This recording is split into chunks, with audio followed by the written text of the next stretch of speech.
Raza e Igualdad, les damos la más cordial bienvenida al webinar Situación de los Derechos Humanos en Cuba, que se lleva a cabo a 2 meses de las históricas protestas del 11 de julio y en ocasión del 49 periodo de sesiones del Consejo de Derechos Humanos y del 76 periodo de sesiones de la Asamblea General de Naciones Unidas.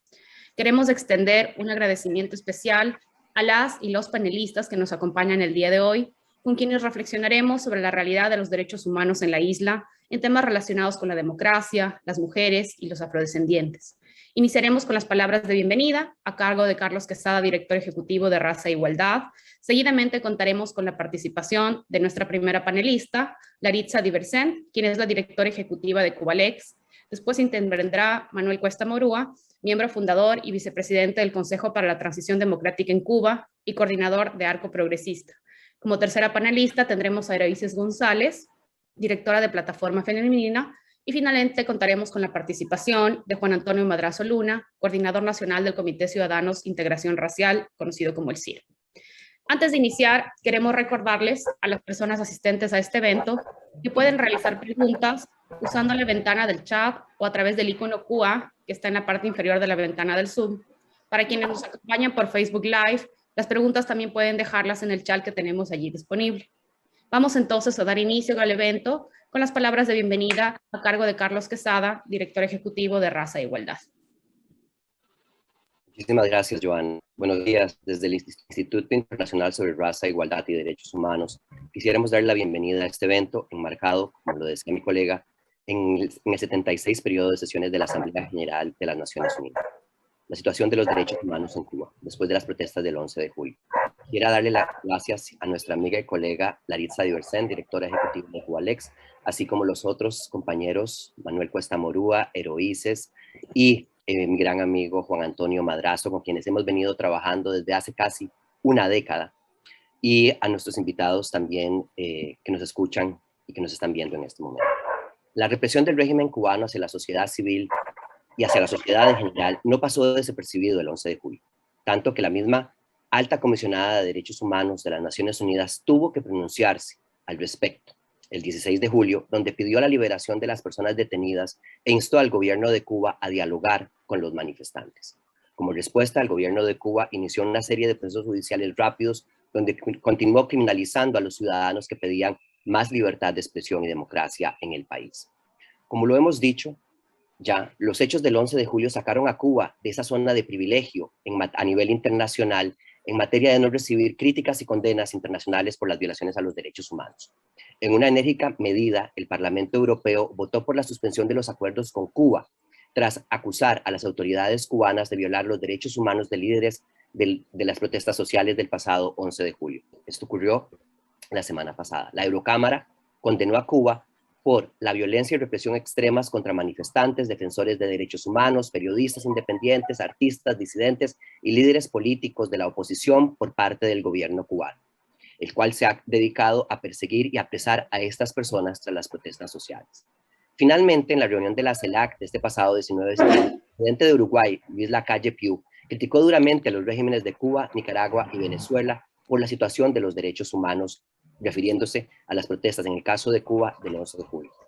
Cuba ya no recibe los privilegios que recibía a nivel internacional en materia de violaciones a los derechos humanos cuando no había sido condenado. Entonces, muchísimas gracias y le cedo la palabra a mi colega Joana Villegas, quien moderará este evento. Muchas gracias, Joana. Gracias, Carlos. Ahora vamos a dar paso a nuestra primera panelista. Ella es Laritza Diversent, directora ejecutiva de Cubalex, quien expondrá sobre la situación general de derechos humanos en Cuba de cara a la Asamblea General de las Naciones Unidas y el Consejo de Derechos Humanos. Laritza es abogada y periodista independiente. Actualmente trabaja como directora ejecutiva de Cubalex, una organización que provee asistencia legal y promueve los derechos humanos y la democracia en Cuba. Bienvenida, Laritza. Damos paso a su intervención.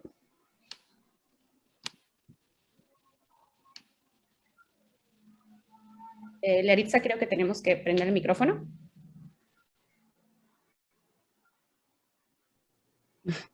Disculpen. Gracias por la invitación y siempre es un placer estar en un evento organizado por Race and Equality, con quien llevamos ya, como dijo Carlos, más de una década trabajando. Con respecto a la situación de derechos humanos en Cuba, teniendo como un hito el 11 de julio, tenemos que decir que ha empeorado y de manera muy severa a raíz de la represión de las autoridades cubanas a los manifestantes del 11 de julio. Pero las prácticas que se vieron a partir de esa fecha no son nuevas, sino que en ese momento se agravaron o se agudizaron. Por ejemplo, la desaparición forzada, que es de carácter temporal, pero recordar que es un delito, que es una vez que se comete, ya hay que revisarlo y juzgarlo, y Cuba es parte de la convención, y en las manifestaciones del 11 de julio se vieron muchísimas personas en situación de desaparición forzada, pero desde antes ya era una práctica que estaba presente en el gobierno cubano y que hasta el momento, hasta el 11 de julio, no había llamado la atención, a pesar de que desde Cubalet venimos denunciando la situación en que las autoridades someten a los activistas, especialmente por la falta de registro en los centros de detención y por la negativa de dar información sobre la ubicación o paradero de estas personas durante los arrestos, que pueden ser desde pocas horas, pero también hasta varios días.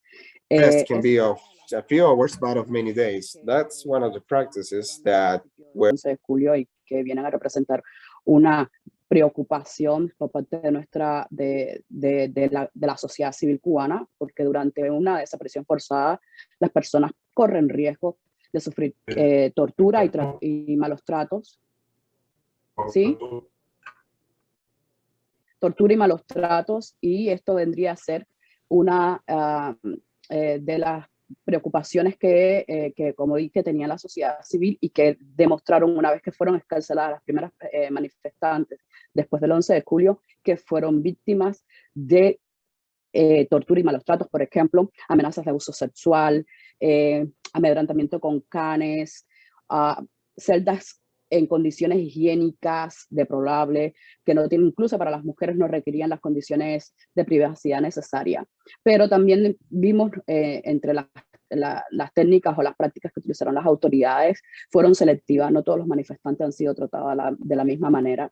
Entre uno de esos está iniciar procesos sumarios contra un grupo bastante pequeño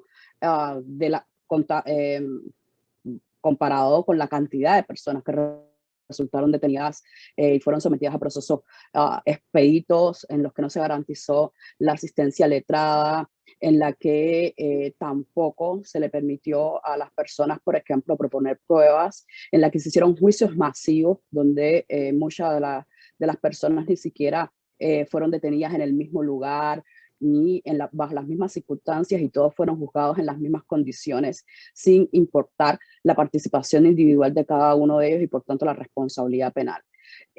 Ahora mismo muchos de los manifestantes, al menos más de 500 personas, siguen privadas de la libertad, sometidas a procesos de investigación en los que las autoridades no tienen la evidencia necesaria. Estamos viendo que esta falta de evidencia se nota en los términos en los que se están desarrollando estas investigaciones. Más de 60 días ya han transcurrido y todavía las autoridades no han determinado en muchos casos cuál es la acusación exacta que estaría llevando la Fiscalía a los tribunales. Aunque tenemos constancia que ya se iniciaron esos procesos de presentar conclusiones provisionales, estamos viendo también que una de las intenciones desde el principio de las autoridades es el efecto ejemplarizante con sanciones severas para los manifestantes. Hemos visto sanciones entre 18 y 8 años de privación de libertad para personas que solo salieron a manifestarse.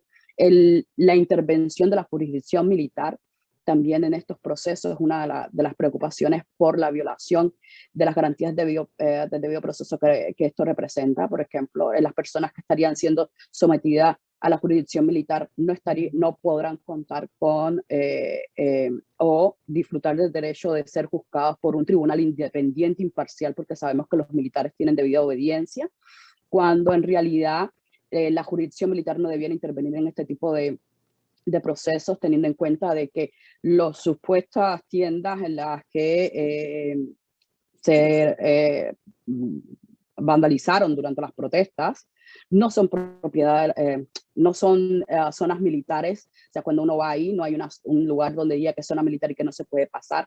trabajan personas civiles y también compran los civiles, y no hay ninguna justificación para que intervenga la jurisdicción militar en este tipo de procesos. Además, que no hay todavía toda la certeza de la participación de las personas porque las están utilizando como evidencia los propios videos que utilizaron los manifestantes para bueno, pues dar a conocer la protesta que ocurrió en más de 70 ciudades del país, y esos mismos videos son los que estarían utilizando las autoridades para imputar delitos graves como robo con fuerza, sabotaje.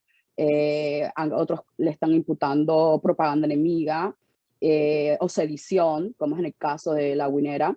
Y bueno, lo más llamativo en este periodo, y que tampoco es nuevo en el contexto cubano, fue la ejecución extrajudicial de Lluís Laurencio, un afrodescendiente de 32 años, residente en el municipio de Arroyo Naranjo, en el poblado de La Guinera, a manos de un policía que recibió un disparo en la espalda. Y luego, pues, se dio a conocer de que la fiscalía la fiscalía militar específicamente, podría haberlo sobreseído bajo el eximiento de la responsabilidad, actuar por legítima defensa.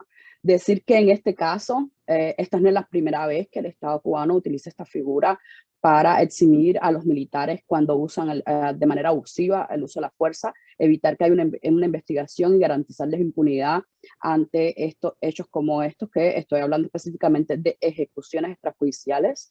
En el 2020, Ernesto, un afrodescendiente también, Ernesto Galindo, no, sí, Hansel Ernesto Galindo, también afrodescendiente, falleció a manos de un disparo de arma de fuego de un policía, una ejecución extrajudicial que todavía no sabemos cuál es el proceso que se seguido contra las autoridades, pero ya el Ministerio del Interior dijo que el agente del Estado había actuado en legítima defensa. También tenemos un caso de referencia en el 2019 de otra persona que falleció también por un disparo de arma de fuego en la espalda, Raidel Vidal, en Mayarí, Holguín, y también se procedió de la misma manera. Lo que estamos viendo es que la Fiscalía Militar en estos casos no está actuando con la debida diligencia y está garantizando impunidad a los agentes del Estado que utilizan armas de fuego indebidamente contra la población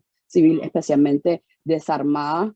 Y bueno, esto es lo que de manera general la situación de derechos humanos, y dar unos puntos de cierre. Primero, se han exacerbado las prácticas violatorias de derechos humanos durante este periodo. No son nuevas, sino que a partir del 11 de julio vinieron a exacerbarse, como son las desapariciones forzadas, la aplicación de procedimientos dentro de la ley cubana que no garantizan, por ejemplo, la asistencia legal. En muchos casos, por ejemplo, los casos que está teniendo la Fiscalía Militar, se les está impidiendo a los abogados acceder a las investigaciones y preparar adecuadamente la defensa de sus clientes, y esto pues trae como consecuencias también estas altas sanciones que están pidiendo para los manifestantes, entre 12 y 8 años de privación de libertad, aquellos que aún continúan bajo detención, asegurados con la medida cautelar de prisión provisional. Esta es la realidad que ahora mismo está enfrentando en la isla. Decir que aunque ya tenemos más de 1.500 personas, más de 1.000 personas registradas, detenidas a raíz de las manifestaciones del 11 de julio, es un subregistro. Sabemos que hay muchas más personas que fueron detenidas, pero que tienen miedo a denunciar o hacer público su detención para evitar estos riesgos, y que el miedo y la represión sigue siendo un arma de control social por parte de la gente del Estado para evitar que la sociedad y la ciudadanía en general ejerza su derecho a la libertad de expresión.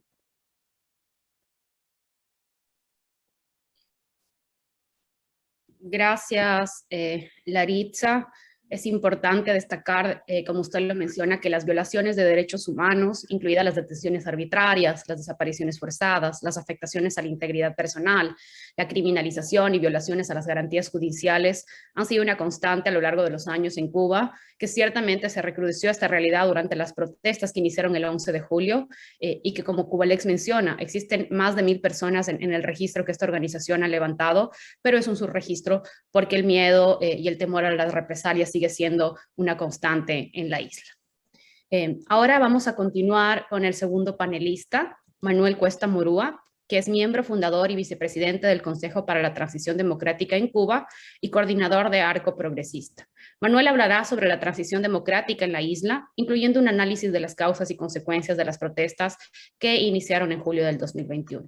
Manuel se graduó de Historia en la Universidad de La Habana. Ha realizado posgrados en politología, economía, relaciones internacionales y antropología. Ha trabajado en varias instituciones oficiales e independientes, como la Corriente Socialista Democrática Cubana y la Comisión de Derechos Humanos y Reconciliación Nacional. También ha coordinado iniciativas ciudadanas como la Plataforma Nuevo País, el Proyecto Consenso Constitucional y la Plataforma Regional Solidaridad Democrática Latinoamericana. Es miembro del Consejo para la Transición Democrática en Cuba, del Comité Ciudadanos por la Integración Racial y ha liderado el proyecto Violencia Cero. En 2002 fundó el Arco Progresista, organización que actualmente preside, y en 2016 obtuvo el premio Ion Ratio otorgado por Woodrow Wilson Center. Bienvenido, Manuel. Manuel, el micrófono habría que retirar. Gracias. Exactamente, discúlpense. Sí, gracias por esta invitación, creo que es un momento importante y gracias a Race and Equality por organizar este evento, me parece clave y fundamental para seguir entendiendo qué está pasando en Cuba y al mismo tiempo tratar de seguir concitando la solidaridad internacional y el apoyo a lo que está sucediendo dentro de Cuba. Ciertamente ha terminado la excepcionalidad de Cuba, saben, siempre se dice que Cuba es excepcional en la región, también se ha dicho que es excepcional en el mundo, mientras en otros países se articulaban procesos políticos a la izquierda o a la derecha para lograr cambios, a veces involuciones.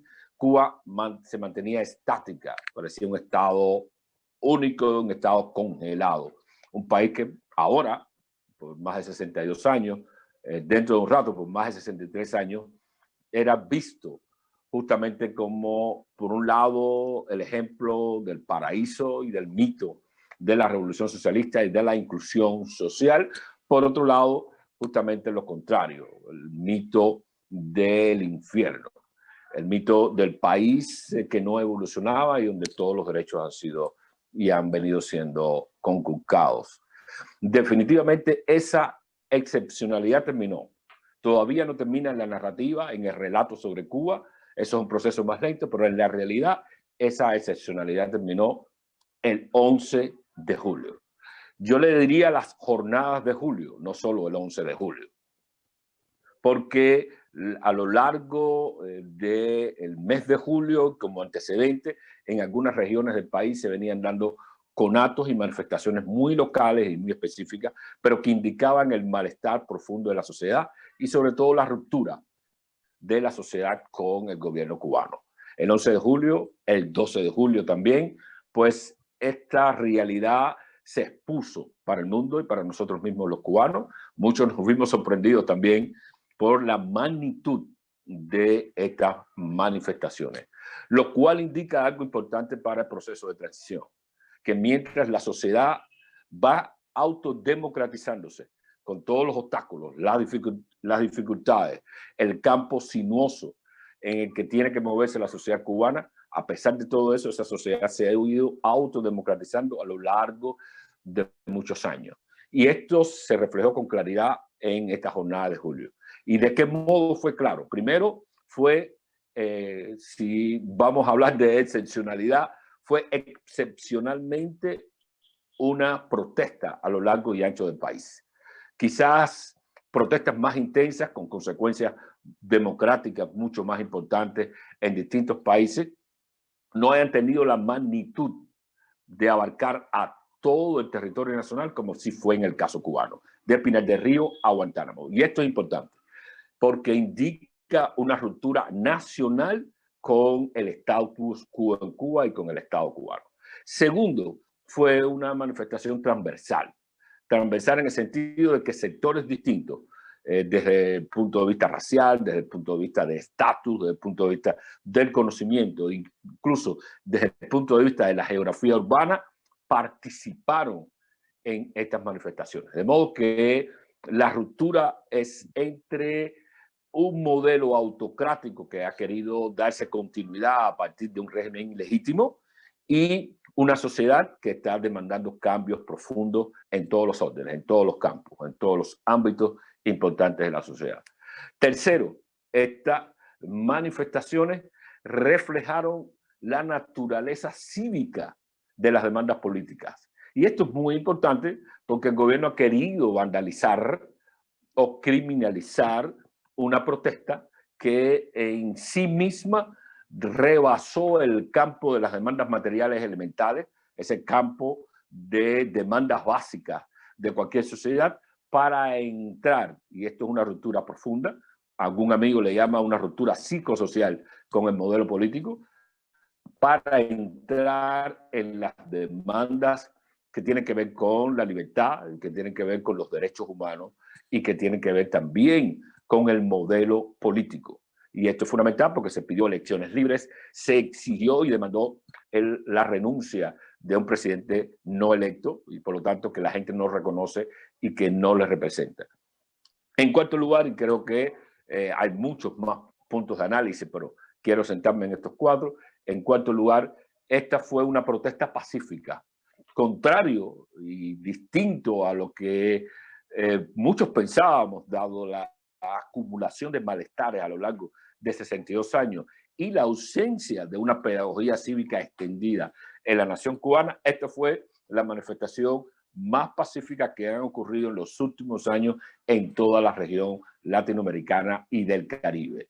El gobierno ha tomado algunos casos de vandalización de tiendas, digamos Cárdenas, digamos algunos lugares de La Habana, como ejemplo para tratar de criminalizar y, por cierto, racializar una protesta que en realidad fue pacífica a lo largo y ancho del país. Si se fueran a destruir todas las tiendas, todos los comercios y todas las pertenencias del Estado a lo largo y ancho del país, no habría quedado una. Habría habido un ruido de cristales a nivel nacional que se hubiera sentido en todo el mundo. Eso no ocurrió. Ni en Santiago de Cuba, ni en Holguín, ni en Las Tunas, ni en Camagüey, excepto cuando hablamos de Matanzas, excepto en Cárdenas, ni en Villa Clara, ni en Ciego de Ávila, ni en Santi Espíritu, en La Habana en muy pocos lugares, en Pinar del Río en absolutamente ningún lugar. De manera que fue una protesta cívica que demostró la naturaleza pacífica de la sociedad y que Cuba está más preparada para el proceso de transición democrática de lo que nosotros mismos pudimos haber creído y percibido. De manera que nos encontramos en un momento crucial, un momento interesante. El 11 y el 12 de julio, digamos que fue por primera vez cuando el Estado cubano mostró la violación masiva y flagrante de los derechos humanos en Cuba. Hasta ahora se usaba el concepto de las Naciones Unidas, se usaba el concepto de los organismos internacionales de derechos humanos, pero por primera vez se demuestra y se muestra con ejemplos como han mostrado bien y certificado bien organizaciones como Cubalex y otras tantas que también se dedican al tema de los derechos humanos.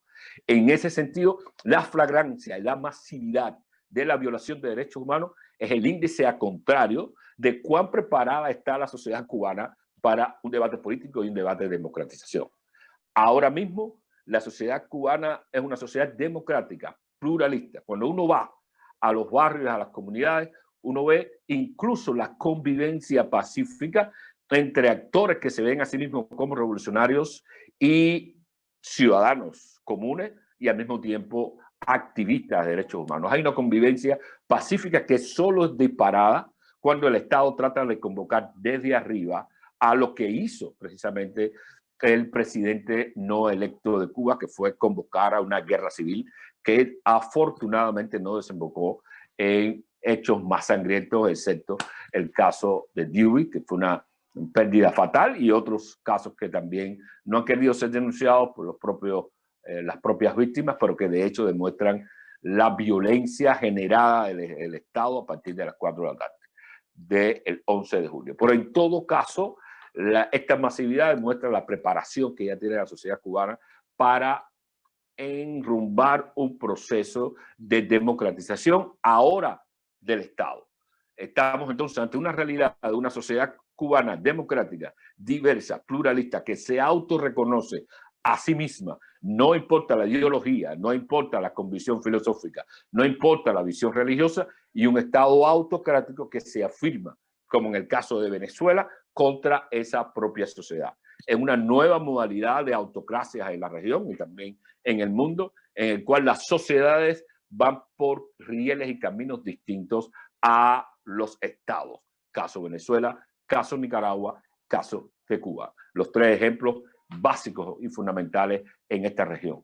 Esta preparación está planteando, por supuesto, un desafío para la sociedad civil y para la comunidad prodemocrática en Cuba.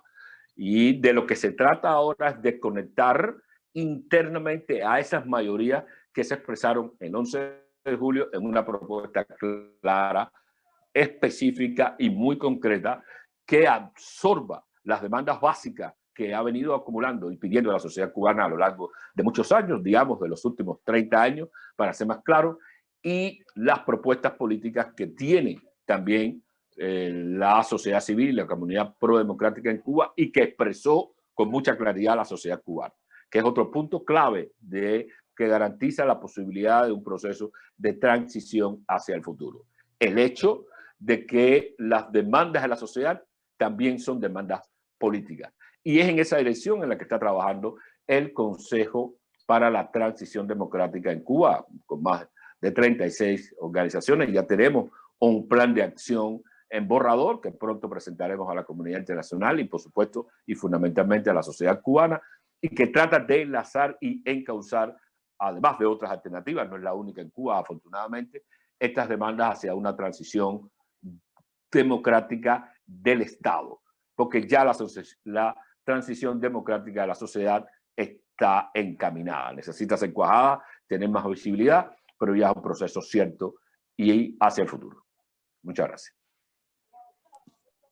Muchas gracias, Manuel, de su presentación. Quisiera destacar la importancia de la protesta pacífica para lograr esa ruptura social que usted mencionaba, como camino para atender las demandas de libertad, derechos humanos y democracia de la población cubana. Y ahora quisiéramos dar paso a nuestra siguiente panelista, Eroíces González Suárez, quien es la directora de Plataforma Femenina. Ella va a analizar la situación de derechos humanos de las mujeres en Cuba. Eroíces es directora de Plataforma Femenina, una organización sin fines de lucro que se creó en el año 2012, la cual tiene como objetivo el empoderamiento de las mujeres cubanas en todo tipo de violencia. Bienvenida, Eroíces. Gracias. ¿Me escuchan? Sí. Buenas tardes. Ante todo quiero agradecer al Instituto Raza e Igualdad que siempre nos ha brindado su apoyo y acompañamiento, siendo partícipe del crecimiento y fortalecimiento de nuestra organización Plataforma Femenina. La oportunidad que nos brinda de participar, además, quiero saludar al resto de los participantes. Mi nombre es Eroíces González Suárez, soy la directora general de la Plataforma Femenina, que es una organización de la sociedad civil independiente, sin fines de lucro, fundada en el año 2012, por un grupo de mujeres que unieron esfuerzos para transformar factores estructurales muy arraigados en la sociedad cubana y continúan generando profundas desigualdades de género. La Plataforma Femenina apuesta y trabaja por el empoderamiento de las mujeres cubanas, realizando talleres formativos que ayuden a ocupar su lugar dentro de la sociedad, así como monitoreando y recopilando todo tipo de violencia y violaciones a sus derechos. Además, nos ocupamos de visibilizar y denunciar estas violaciones ante los organismos internacionales de derechos humanos e intentamos buscar soluciones a sus problemas, realizando asesoría y acompañamiento legal. Como todos conocen, el pueblo cubano se enfrenta a una grave situación económica, política y social. Los hospitales y las farmacias se han quedado sin medicamentos básicos. Los apagones se han hecho más prolongados y frecuentes. Y conseguir los pocos alimentos que están disponibles continúan representando un gran reto. Mientras tanto, los casos de la COVID-19 se han disparado en las últimas semanas, llevando a récords diarios de infecciones y muertes, lo que ha llevado a los centros de salud al colapso. Como todos sabemos, en Cuba por más de 50 años ha imperado un sistema político, social, que conlleva la represión y violaciones de los derechos de sus ciudadanos. Todo aquel que disienta en lo más mínimo de la política y proyecciones del Estado cubano es sometido a amenazas, represión, persecución, detención arbitraria y no en pocos casos a prisión, sin garantizar su derecho al debido proceso. La situación se agrava más cuando se trata de la mujer, que desde hace varias décadas ha enfrentado un deterioro en su calidad de vida, por lo que las desigualdades económicas, sociales, las afectan de manera particular, llevando sobre sus hombros la carga de trabajo en los ámbitos domésticos y públicos. Asimismo, enfrenta grandes restricciones para buscar un desarrollo pleno y una vida libre de violencia. Sumado a lo anterior, la situación empeora para la mujer con la pandemia de la COVID-19 y el rebrote que ha tenido en el país, conjuntamente con el aislamiento social, la no posibilidad de encontrar en este tiempo de pandemia y agravamiento de la economía un trabajo en el Estado o en el sector contratista que le asegure el poder mantener a sus familiares es una preocupación constante para la mujer cubana. Simultáneamente, se ha incrementado la aplicación de medidas coercitivas y represivas contra la población cubana, como la imputación de multas injustas, excesivas, amenazas, detenciones arbitrarias, violando sus derechos, afectando en primer lugar a la mujer por ser la que tiene que salir a procurar alimentos y las necesidades de los suyos, realizando largas filas para adquirir alimentos e insumos de primera necesidad, pagando precios exorbitantes por ellos. De esta manera, el Estado cubano, apoyado en sus funcionarios, a veces de forma directa y otras de forma indirecta, permite que se violen los más elementares derechos de la mujer, siendo más difícil y abusiva la violación y discriminación por estar en medio de un periodo pandémico. Es decir, quebrantando la legalidad por las mismas autoridades cubanas, sumando al incumplimiento de las normas internas e internacionales que el Estado cubano se ha comprometido a implementar. Este actor institucional, sin duda, repercute en la persistencia de patrones de violencia psicológica, física y social contra las mujeres de Cuba. En tanto, no se logra que la mayoría de ellas conozcan sus derechos y la forma de hacerlas respetar, esto aplica tanto en los casos de violencia perpetradas en el espacio intrafamiliar, pero también en el ámbito público, en el que muchas mujeres son violentadas y discriminadas con frecuencia. Toda esta situación anterior derivó en el 11 de julio del 2021, donde se suscitaron protestas pacíficas de la población cubana demandando mejorías económicas, libertades sociales y políticas, al que el Estado cubano respondió con represión, agresión física, detenciones arbitrarias, medidas cautelares y encarcelamientos. Al ser la mujer, como expliqué anteriormente, la más vulnerable y afectada social, económica y políticamente son las que más sufrieron las respuestas intempestivas y agresivas. Según el Observatorio Cubano de Derechos Humanos, OCDH, en su sílaba, las detenciones fueron de 757 personas, 600 hombres y 157 mujeres, además de 13 menores de edad. Las personas que han sido juzgadas en el marco de la protesta social en La Habana han sido detenidas por el delito contra el orden público. También se están juzgando a personas por cargos como transmisión de la epidemia. Lo contradictorio de todo esto es que el gobierno también ha convocado a marchas que en nada se diferencian, las del 11 de julio, pero ellos y sus seguidores no se le están juzgando. Un rol determinante jugó la mujer en la protesta del 11 de julio y continúa haciéndolo. Habiendo transcurrido ya más de 2 meses de los acontecimientos, la mujer cubana participó de forma activa en estas protestas, reclamando de forma pacífica sus derechos y libertades, más de apoyar a sus hijos, sobrinos, nietos y demás familiares que se sumaron a este reclamo pacífico de los ciudadanos cubanos. Las mujeres de la mayoría de las Antillas han tenido múltiples afectaciones antes, durante y después de los acontecimientos del 11 de julio. A sus exigencias y reclamos políticas, derechos y libertad del Estado cubano, respondió con represión, amenaza, agresiones físicas, detenciones arbitrarias y encarcelamientos sin respeto al debido proceso, dejándolas en situación precaria y de vulnerabilidad a ella y a sus familiares en que ven empeorada su situación económica y social.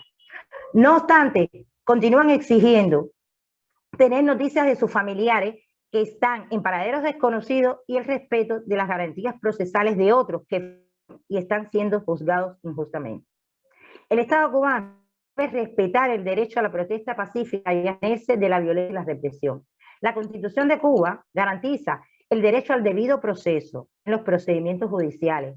Cualquier persona detenida en el transcurso de la protesta debe usar de las garantías judiciales necesarias para asegurar que sus derechos fundamentales, para garantizar sus derechos fundamentales y ser liberada o acusada de acuerdo con la ley. Los juicios arbitrarios sin debidos procesos son inconcebibles e inadmisibles. Por ello, el Estado cubano debe atender las voces que piden ser escuchadas y poner fin a la inacción en la implementación de reformas políticas, sociales y económicas que favorezcan a sus ciudadanos el respeto a sus derechos, como el de protestar pacíficamente, teniendo particularmente en cuenta las necesidades y realidades de grupos en especial de vulnerabilidad, como son las mujeres. Muchas gracias.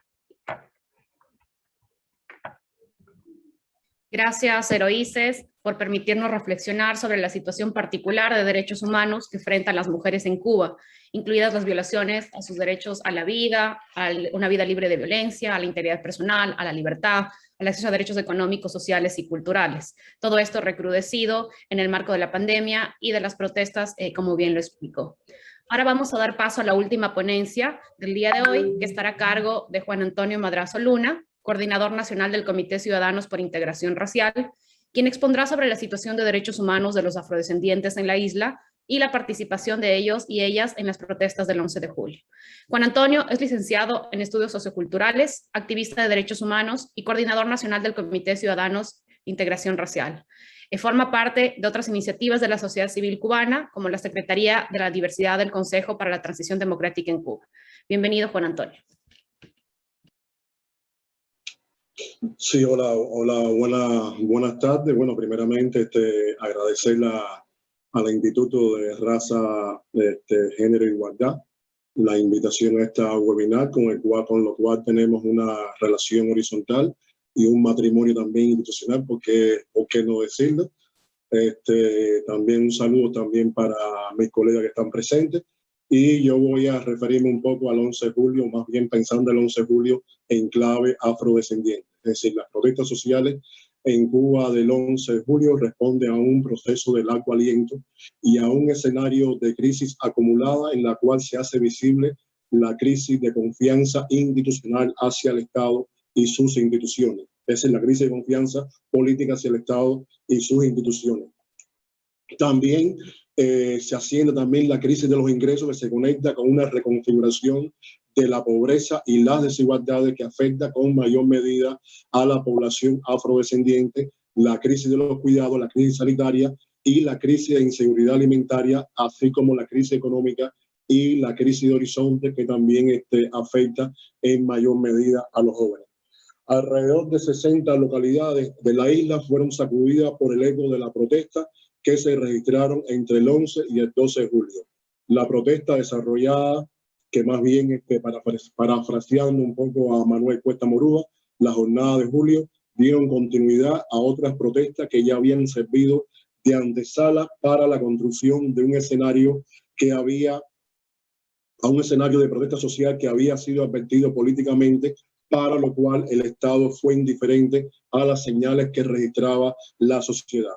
El 11J estalló la sociedad cubana ante un largo acumulado político de demanda. La política oficial no concede espacio real para socializar la diferencia de modo institucional, no da la oportunidad que la amplia ecología social y política que hoy dibuja la sociedad cubana pueda participar como actores legítimos dentro del sistema político nacional. La presencia en la calle y la participación de mujeres y hombres negros y otras diversidades, entre las cuales se encuentran las sexualidades disidentes, fue notoria en cada uno de los 60 puntos donde se registraron las protestas populares y espontáneas, lo cual este escenario, como decía anteriormente, obedeció a una acumulación de demandas insatisfechas relacionadas con la calidad de vida, el estado de bienestar, la demanda insatisfecha con derechos civiles y políticos de expresión, de organización y disenso que no tienen garantía o están bajo un agresivo desamparo legal. La presencia mayoritaria de personas negras y mestizas fue criminalizada bajo verticales interpretaciones, desde el ojo público de la narrativa oficial, bajo la etiqueta de malandrines, delincuentes, antisociales, vagos, mientras la misma narrativa silencia la marcha triunfal de las desigualdades que afectan significativamente a los afrodescendientes y que han tomado fuerza bajo la reforma de la llamada tarea ordenamiento. La mayoría de ellos se cansaron de escuchar la narrativa oficial de que nadie quedará desamparado. Se perdió una vida, la de Diurbi Lorenzo Tejada, joven negro que habita una de las zonas más pobres de la ciudad. Pero un año antes también se había perdido la vida de Hanser Ernesto, también por disparidad, prácticas arbitrarias policiales. Jóvenes emprendedores, estudiantes, líderes políticos, activistas feministas y actores de la comunidad LGBTI, periodistas, artistas, raperos, ciudadanos de a pie, todos sufrieron el garrote y los costos de la represión. Muchas diversidades y rostros anónimos fueron protagonistas del 11J, pero quiero destacar que fue significativa la presencia de la Cuba profunda.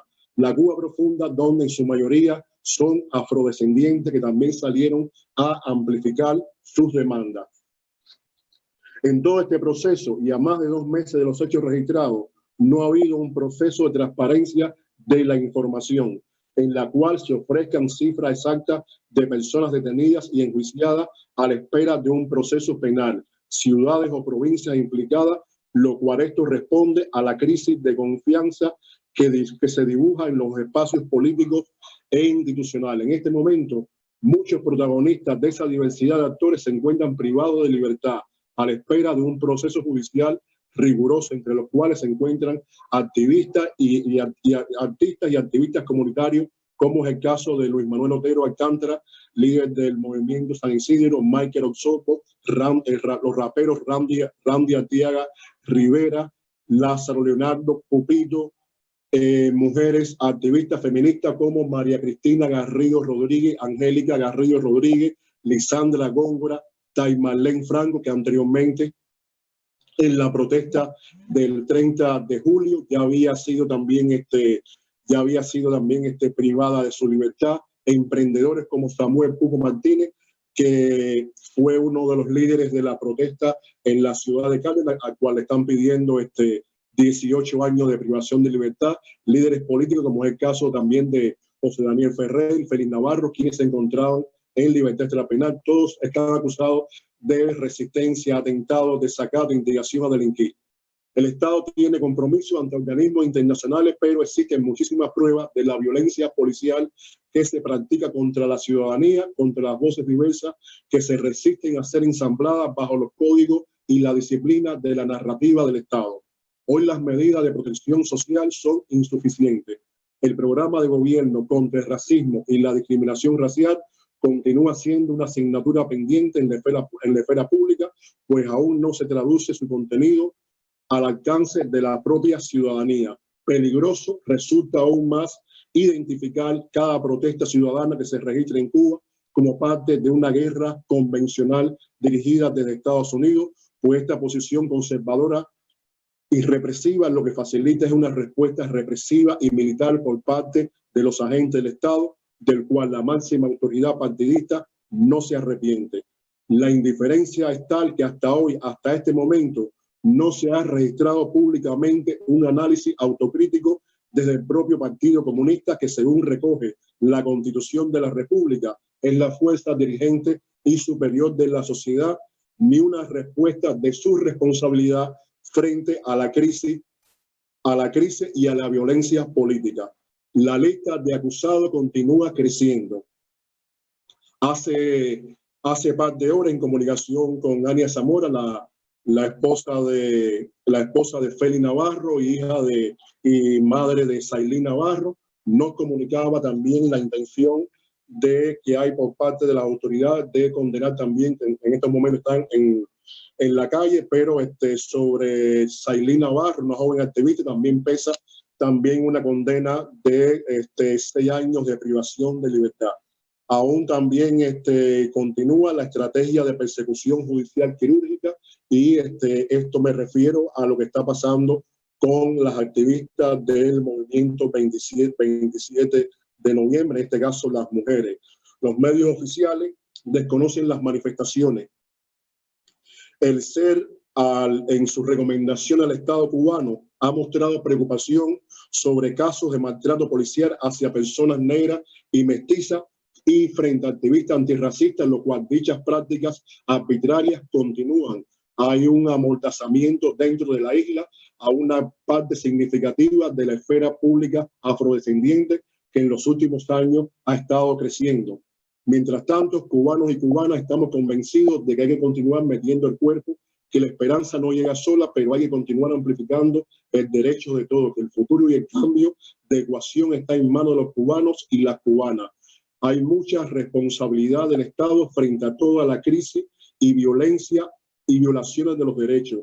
Los negros y los mestizos en Cuba experimentan desigualdades que no podrán ser silenciadas bajo el maquillaje y la política de transformación comunitaria que hoy intenta hacer el Estado. Estamos ante un socialismo autoritario que abusa del argumento del embargo sin enfocarse críticamente, autocríticamente en los propios. Justificar la represión bajo la coartada de guerra convencional es un crimen. Muchas gracias. Gracias, Juan Antonio. Me gustaría destacar de su presentación que nos ha permitido reflexionar sobre las afectaciones particulares de la población afrodescendiente en el marco de las protestas que iniciaron el 11 de julio. Pero además, no solo eso, sino sobre la discriminación histórica que enfrentan los y las afrodescendientes en Cuba frente a un Estado que no ha logrado atender sus necesidades, más bien rezagándolos a las áreas más desfavorecidas y desconociendo las demandas de la población afrodescendiente, como es poner en marcha el programa contra el racismo, que es un tema pendiente en la isla. Ahora, agradecer la participación de las panelistas y vamos a abrir el espacio para los comentarios y preguntas y respuesta a las preguntas que nos han planteado desde Facebook y que hemos recibido también de manera interna. Entonces, más o menos he organizado las preguntas por los temas de presentación y vamos a ir como en el mismo orden. La pregunta para Laritza sería la siguiente. ¿Cómo difiere el patrón de desapariciones forzadas en Cuba de los casos de desapariciones que históricamente se han registrado en otros países como México? Voy a leer las preguntas todas y luego les voy a dar paso para que puedan organizar los pensamientos mientras las otras personas van exponiendo. Para Manuel, la pregunta que nos planteaban es si podría adelantar los puntos centrales del plan de acción que está preparando el Consejo para la Transición Democrática en Cuba. Para Heroíces, ¿cómo cree que ha sido la violencia política y la represión luego del 11 de julio hacia las mujeres? Y para Juan Antonio, ¿qué cree de las nuevas visitas de Miguel Díaz-Canel a los barrios en vulnerabilidad luego del 11J?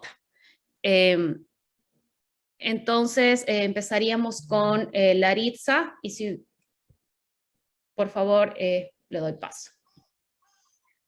Bueno, realmente los factores o los elementos de tipicidad de la desaparición forzada como delito en el contexto cubano difieren de lo que se ha dado hasta ahora en el resto de Latinoamérica, especialmente en el contexto actual en México y lo que se vio durante muchos años, en los años 70-80, con las dictaduras en varios países de la región latinoamericana. Y es que una vez que la persona desaparecía, era muy poco probable que regresara con vida. No quiero ser en absoluto completamente de que siempre los mataban o por lo menos pues se le privaba de la vida, pero sí es un elemento determinante en estas desapariciones forzadas en el contexto o en la región latinoamericana especialmente.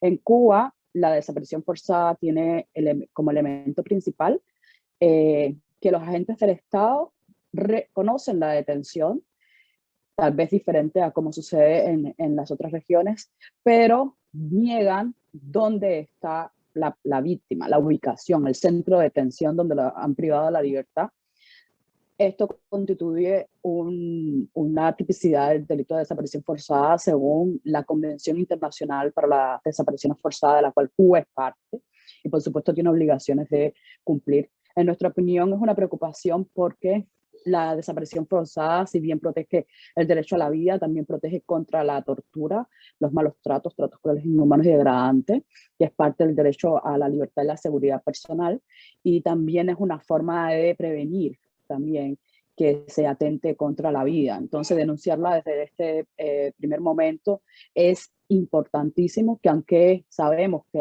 lo mismo que ha pasado con la tortura, que los estados han buscado formas mucho más sutiles de cometer este tipo de delito de tortura, también lo están haciendo con las desapariciones forzadas, y esto lo estamos viendo en el contexto cubano.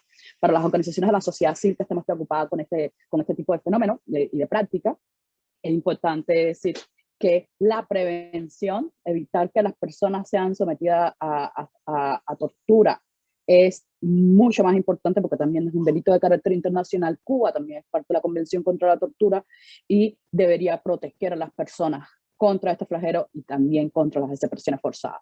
Sin embargo, dentro del contexto cubano, ni el delito de tortura ni el delito de desaparición forzada está reconocida dentro de la legislación penal, y por tanto, ninguno de los agentes del Estado podría ser procesado por estos delitos que, como ya bien dije, son de carácter internacional y generan obligaciones para el Estado de juzgar, primero investigar, sancionar y condenar o sancionar a las personas o los agentes del Estado que cometen este delito. La tipicidad en estos casos es que ambos delitos son cometidos por los agentes del Estado y por tanto tiene que haber una acción, tiene que haber por parte del Estado para proteger a las personas contra los mismos, ¿no? Entonces, la diferencia básica está en que si bien no se les priva la vida a la persona, los agentes del Estado sí cometen este delito, que como bien dijo, es obligación del Estado perseguirlo, y dentro del contexto cubano, pues ninguna norma legal,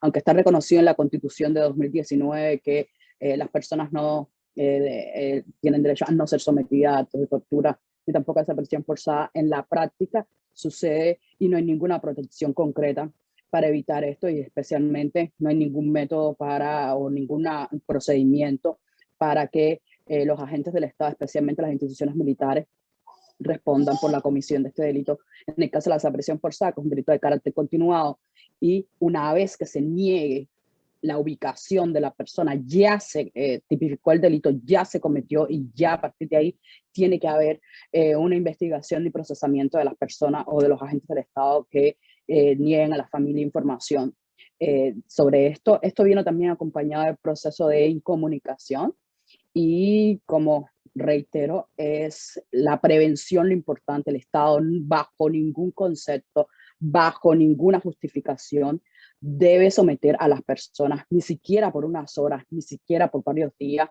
a desaparición forzada, porque está en la obligación de todo lo contrario, de protegerlas contra este tipo de hechos. Gracias, Laritza. Entonces ahora quisiéramos darle paso a Manuel con la segunda pregunta, que era adelantar los puntos centrales del plan de acción que está preparando el Consejo para la Transición Democrática en Cuba. Sí, gracias. Sí. Bueno, voy a adelantar algunos puntos y el concepto básico. Primero, el concepto tiene que ver con la explicación anterior, es la búsqueda de la democratización del Estado desde abajo. Esa es la filosofía que atraviesa este plan de acción que se llama Iniciativa Cuba 11J. Esa es la filosofía. Tiene varios puntos centrales. Primero, con su fundamentación, que después de publicado el plan de acción, pues bueno, se publicará también la fundamentación y la estructura estratégica, es decir, cómo estratégicamente se va a proceder para la implementación de este plan con la sociedad cubana. Puntos esenciales. Primero, Cuba necesita un proceso constituyente desde la ciudadanía, desde abajo. El 11 de julio demostró la ruptura entre el orden constitucional del país y la sociedad cubana. Por lo tanto, hay una demanda de constituyente ciudadana ahora. Segundo punto esencial de este trabajo y de este plan de acción tiene que ver con un programa y un proyecto de inclusión social. que busca utilizar lo que se enuncia en el tercer punto, es una especie de pluralismo económico para garantizar economía circular, economía naranja, economía local y generar un proceso de inclusión social también. Eso es un punto esencial. Un tercer punto esencial tiene que ver con la violencia de género en Cuba. Las propuestas y las apuestas feministas en el país han venido trabajando y demandando una ley contra la violencia de género y esto es un punto esencial que incluimos en este proceso. Un cuarto elemento, un cuarto punto fundamental es el trabajo con la diversidad. La diversidad salió, las disidencias sexuales, como le llama el amigo Madrazo, salieron. Y hay un punto esencial que han venido demandando y es que los derechos no se plebiscitan. Y esto es un punto que queremos nosotros asumir y plantear dentro de esta agenda. Un quinto punto tiene que ver con la economía, obviamente. Ya lo había enunciado. Hace falta desarrollar un modelo de economía social de mercado que incorpore a los ciudadanos en las definiciones fundamentales de ese proceso. Otro punto básico tiene que ver con el mundo del trabajo. Hay una desmaterialización del trabajo y un nuevo carácter que incluye el trabajo que pasa por la economía de los servicios y los trabajadores tradicionales están siendo dejados detrás, en la cuneta. Por eso es un punto esencial que también está incluido dentro de este plan de acción. Hay otro punto que tiene que ver con la diáspora, los derechos de los cubanos que viven en el exilio y que viven en el exterior a participar de todo el proceso de reconstrucción nacional, y uno que tiene que ver con los derechos humanos. Hay otros puntos, pero básicamente demandamos la ratificación de los pactos de derechos civiles y políticos de las Naciones Unidas, que fueron firmados en 2008 y no han sido ratificados por la Asamblea. Todavía dicen ellos que están en estudio, imagínense, son decanos prácticamente estudiando estos pactos, pero nosotros lo incluimos como una demanda. De manera que desde abajo se trata de democratizar el Estado y hacerlo de la ley a la ley hacia el Estado de Derecho. Eso es básicamente la filosofía y los puntos esenciales de este plan de acción. Muchas gracias, Manuel. Ahora quisiera dar paso a la pregunta que le planteamos a Eloíses sobre cómo cree que ha sido la violencia política y la represión luego del 11 de julio hacia las mujeres. Bueno,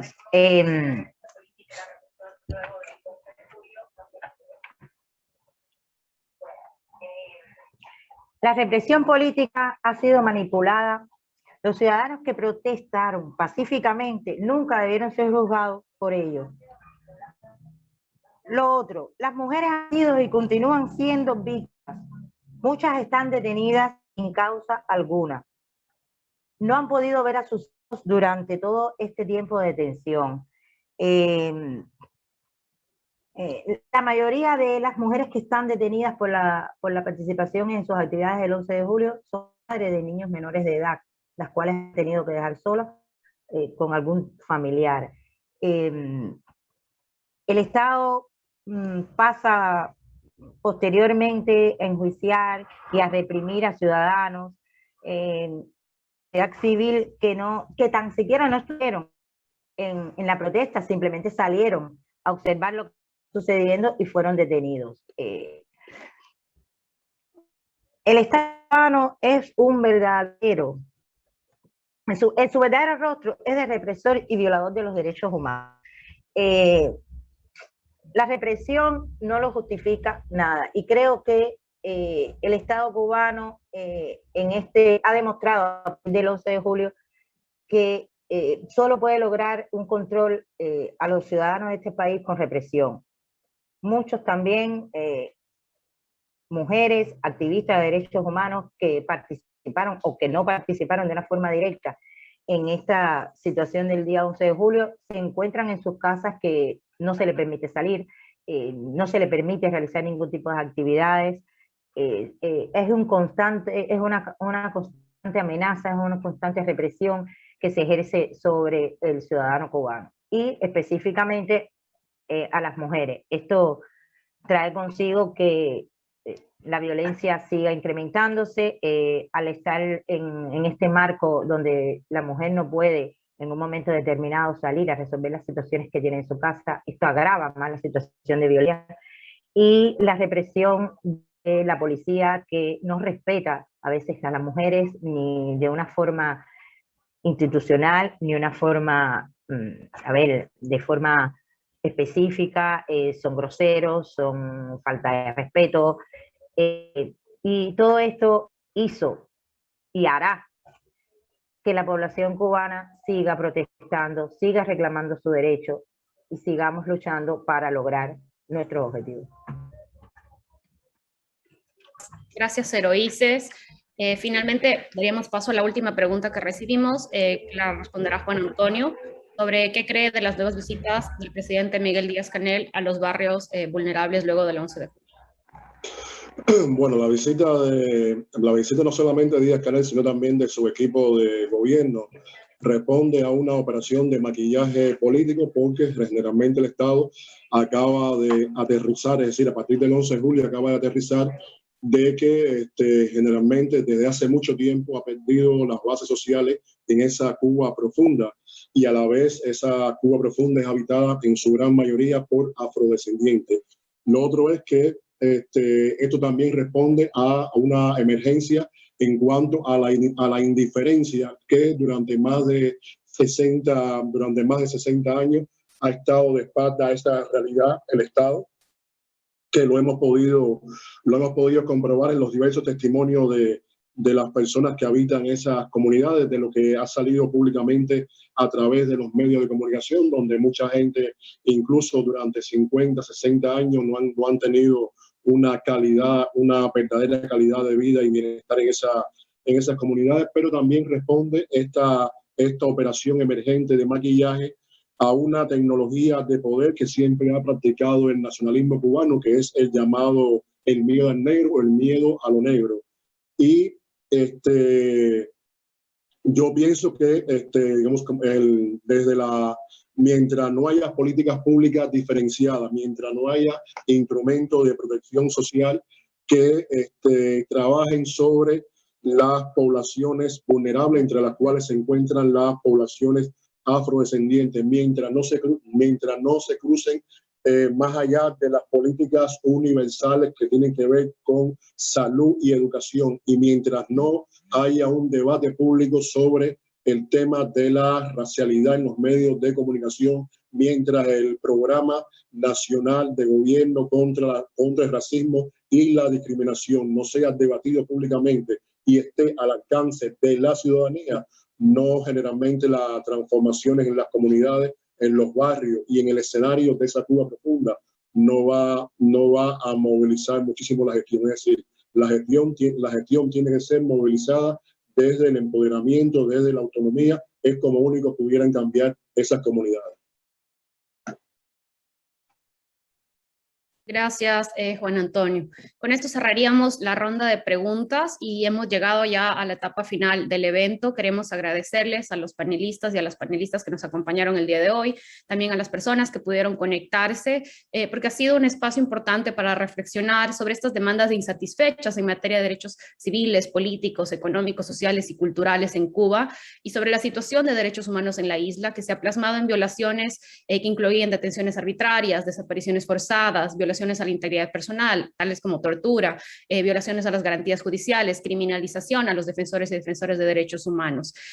Nos quedamos en mente con este tema de las jornadas de julio, en el que la ciudadanía decidió ejercer su derecho a la protesta pacífica como una forma de romper con este mito histórico que se ha generado alrededor de Cuba y reconocer que las violaciones de derechos humanos son una realidad que los afecta a todos y a todos en la isla y que requieren una atención del Estado, una atención inclusiva, participativa, que tome en cuenta las realidades de distintos grupos como las mujeres y los afrodescendientes, como lo expusimos el día de hoy.